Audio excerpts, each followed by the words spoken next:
কমলপুৰ নামৰ এখন গাঁৱত এজন বহুত ধনী মানুহ আছিল। সেই গাঁওখনত সেই মানুহজনেই বহুত ধনী আছিল। ধনী হোৱাৰ বাবে মানুহজন বৰ অহংকাৰী আছিল। মানুহজনৰ এটাই ল'ৰা আছিল আৰু ল'ৰাটোক মোহনে বহুত মৰম কৰিছিল। এদিন মোহনে তাৰ ল'ৰাটোৰ বাবে এখন নতুন স্কুটি কিনি আনিলে। দেউতা, আপুনি এই স্কুটিখন মোৰ বাবে আনিছে? হয় ৰাজু, এই স্কুটিখন মই তোমাৰ বাবেই আনিছো। তুমি ক'ৰবালৈ গ'লে খোজকাঢ়িয়েই অহা যোৱা কৰা যে, সেইবাবে তোমালৈ মই এই স্কুটিখন আনিছো। বাৰু কোৱাচোন, এই স্কুটিখন তোমাৰ কেনেকুৱা লাগিছে? বহুত ভাল লাগিছে দেউতা। এতিয়া মই এই স্কুটিখন লৈ গোটেই গাঁওখন ফুৰিম। যোৱা, স্কুটিখন লৈ অলপ ফুৰি আহাগৈ আৰু স্কুটিখন তোমাৰ বন্ধু বান্ধৱী আৰু গাঁৱৰ মানুহবোৰকো দেখুৱাবা।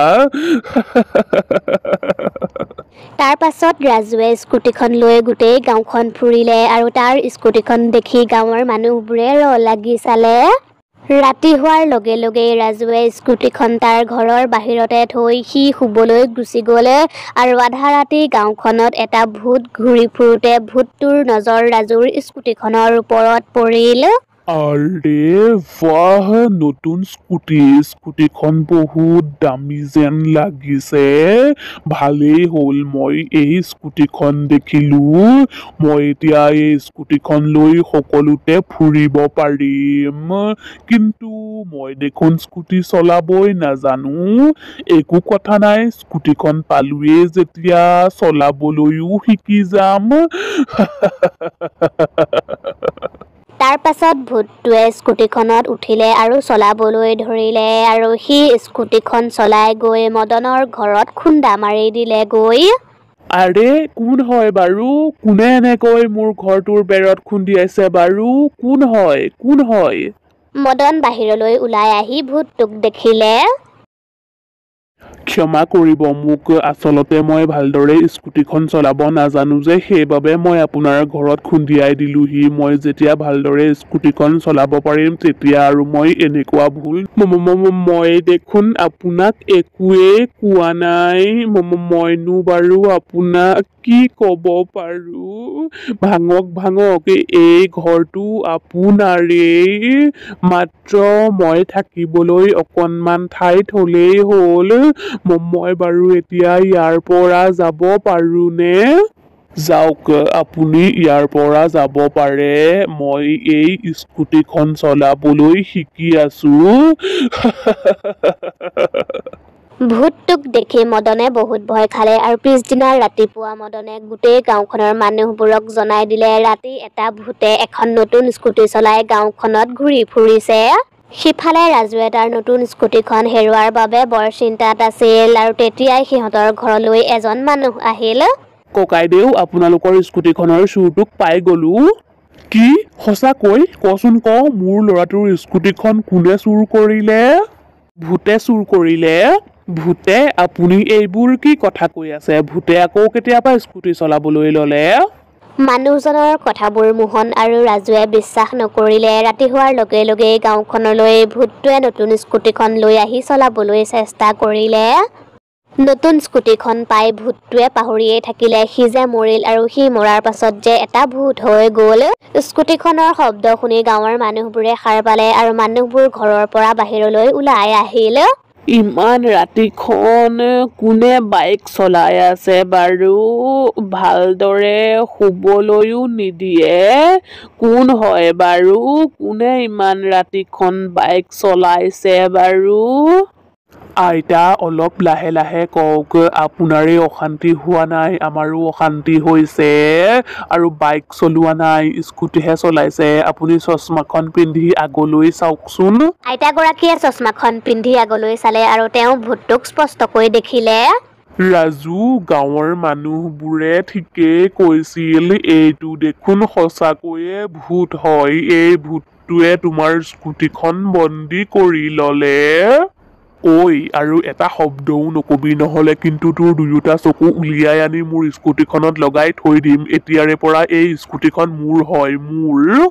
তাৰ পাছত ভূতটোৱে স্কুটিখন লৈ তাৰ পৰা গুচি গ'ল আৰু তেনেকৈয়ে সদায় ৰাতি ভূতটোৱে স্কুটিখন লৈ গাঁৱলৈ আহে আৰু কিবা নহয় কিবা ভাঙি চিঙি থৈ গুচি যায়।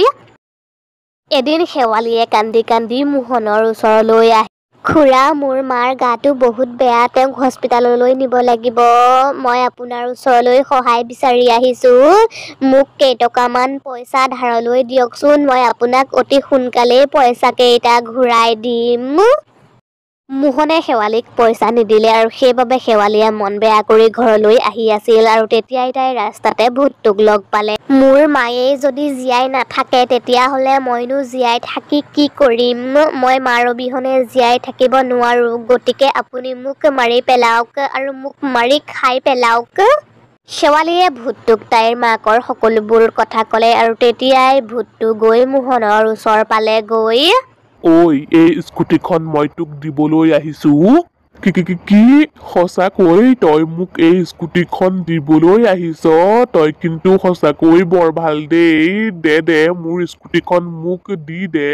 মই তোক এই স্কুটিখন দিম, কিন্তু এটা চৰ্ত আছে। স্কুটিখনৰ বিনিময়ত তই মোক কেইটকামান পইচা দিব লাগিব। মোহনে পটাপট ভূতটোৰ হাতত কেইটকামান পইচা দিলে আৰু ভূতটোৱে পইচাখিনি নি শেৱালিৰ হাতত দিলেগৈ। ইমানখিনি পইচা, এই পইচাখিনিৰে মোৰ মাৰ চিকিৎসা ভালদৰে হৈ যাব। কিন্তু গাঁওখনত যে এজনেই ডক্তৰ আছিল, সেই ডক্তৰজনো এতিয়া গাঁৱত নাই। তেওঁ চিকিৎসাৰ বাবে অন্য এখন গাঁৱলৈ গৈছে। সোনকালে যদি মোৰ মাৰ চিকিৎসা কৰোৱা নহয় তেতিয়াহ'লে মোৰ মা মৰি থাকিব। ভূতটোৱে কিছু সময় ভাবিলে। কিছু সময়ৰ পাছতেই ৰাতিপুৱা হ'ব আৰু ৰাতিপুৱা হোৱাৰ লগে লগেই মই ইয়াৰ পৰা যাবগৈ লাগিব।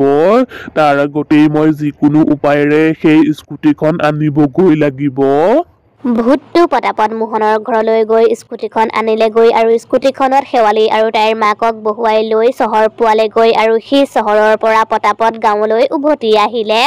সিফালে গাঁৱৰ মানুহবোৰে ভূতটোৰ কথাকেই পাতি আছিল। ভূতটোৱে কিন্তু এতিয়ালৈকে মানুহৰ একো ক্ষতি কৰা নাই। তুমি ঠিকেই কৈছা, যোৱাকালি দেখিলা ভূতটোৱে শেৱালিক কেনেকৈ সহায় কৰিলে। ভূতটোৱে শেৱালিক সহায় নকৰাহেঁতেন শেৱালি অনাথেই হৈ গ'লহেঁতেন। ৰাতি হোৱাৰ লগে লগে ভূতটোৱে স্কুটিখন লৈ আকৌ গাঁৱলৈ আহিল। আহিলি তই? মই তোলৈকে অপেক্ষা কৰি আছিলো। এয়া কি? মানুহে কিবা নতুন বস্তু ল'লে প্ৰথমে সেই বস্তুটোৰ পূজা কৰে। সেইবাবে মই তোৰ এই নতুন স্কুটিখনৰ পূজা কৰিম, যাতে কাৰো বেয়া নজৰ তোৰ এই স্কুটিখনৰ ওপৰত নপৰে আৰু তই এই স্কুটিখন ভালদৰে চলাই থাকিব পাৰ।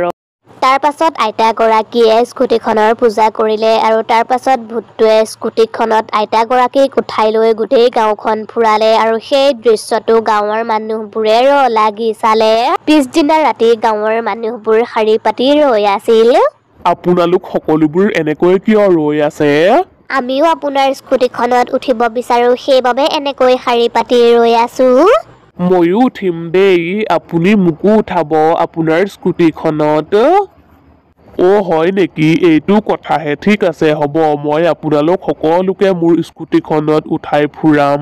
মই এতিয়া ভালদৰে স্কুটি চলাব জনা হ'লো।